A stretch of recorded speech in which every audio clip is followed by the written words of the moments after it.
J'ai eu une discussion il n'y a pas longtemps de ça avec un collègue ostéo à moi. On parlait un petit peu de ce qui se passait sur YouTube, sur les chiros, sur toutes les démonstrations techniques qu'on pouvait avoir sur Internet, au final. Et en fait, on en est arrivé à la conclusion que c'était d'une part pas du tout représentatif de ce qu'on faisait en cabinet, et de ce que beaucoup de monde ne fait pas en cabinet, justement. Parce que c'est beaucoup de démonstrations, c'est beaucoup de spectacles, finalement. Et donc moi, on m'a posé aussi la question sur YouTube déjà, pourquoi est-ce que tu fais pas des vidéos de traitement? Et je vais répondre aujourd'hui pourquoi je fais pas de vidéos de traitement. Déjà parce que un traitement en soi, je considère que c'est un acte qui est assez intime, personnel, et qui doit se passer dans un cabinet, dans un cadre bien défini. À partir du moment où on met un intervenant extérieur, qui plus est une caméra ou quelque chose, on modifie le contexte et on change ce qui va se passer. Donc c'est ça qui est très complexe avec le soin, c'est que à partir du moment où on ajoute un ingrédient, on modifie entièrement le contexte de soin. Les gens qui viennent consulter des ostéopathes, souvent c'est certes pour des douleurs, mais il peut y avoir un bagage derrière, il peut y avoir une histoire qui n'est pas forcément utile à être dévoilée au grand jour, et malheureusement, ou heureusement, je ne sais pas, l'ostéo, la thérapie manuelle en général, ne se résume pas, loin de là, à de la technique. C'est pas une histoire, c'est pas qu'une histoire de technique, en fait c'est même plus souvent comment est-ce qu'on va faire les choses plutôt que qu'est-ce qu'on va faire. Donc je sais que c'est très spectaculaire et c'est souvent super drôle à voir. Moi je me marre des fois quand je vois les vidéos.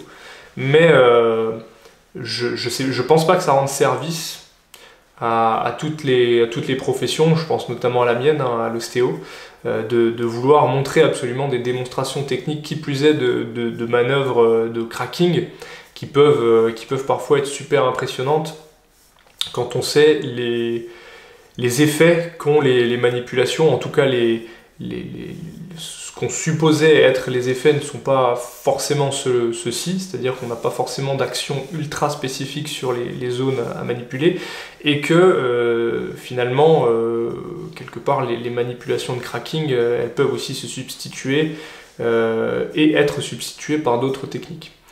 Donc non, sur ma chaîne, il n'y aura pas de traitement parce que je considère que c'est trop personnel, je considère que c'est trop aléatoire et que ça n'est pas représentatif du métier. Ce n'est pas de la technique, l'ostéopathie, ce n'est pas une histoire de technique, c'est une histoire de relations humaines, c'est une histoire de confiance, c'est une histoire un peu de qu'est-ce qu'on va faire de technique, c'est une histoire de conseils, de suivi.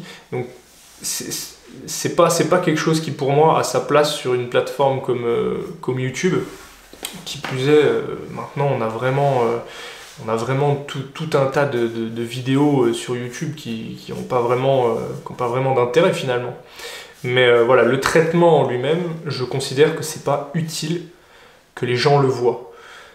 Parce que ça génère aussi beaucoup d'attentes. Par exemple, vous voyez quelqu'un qui va commencer à soigner, vous dites « Ah putain, ça a l'air terrible et compagnie ». Peut-être que là, il le fait pour la vidéo, mais peut-être qu'il ne soigne pas comme ça en cabinet. Ça, je sais pas. Donc c'est pour ça. Qu'il y ait des conseils, qu'il y ait des choses, qu'il y ait de la vulgarisation, qu'il y ait de l'explication sur telle ou telle technique, ça c'est une chose. Mais je pense que le traitement, qui plus est spectaculaire, avec beaucoup de cracking et compagnie, ne rend pas forcément service dans ce sens-là. Donc pour ma part, vous ne verrez pas de traitement sur ma chaîne.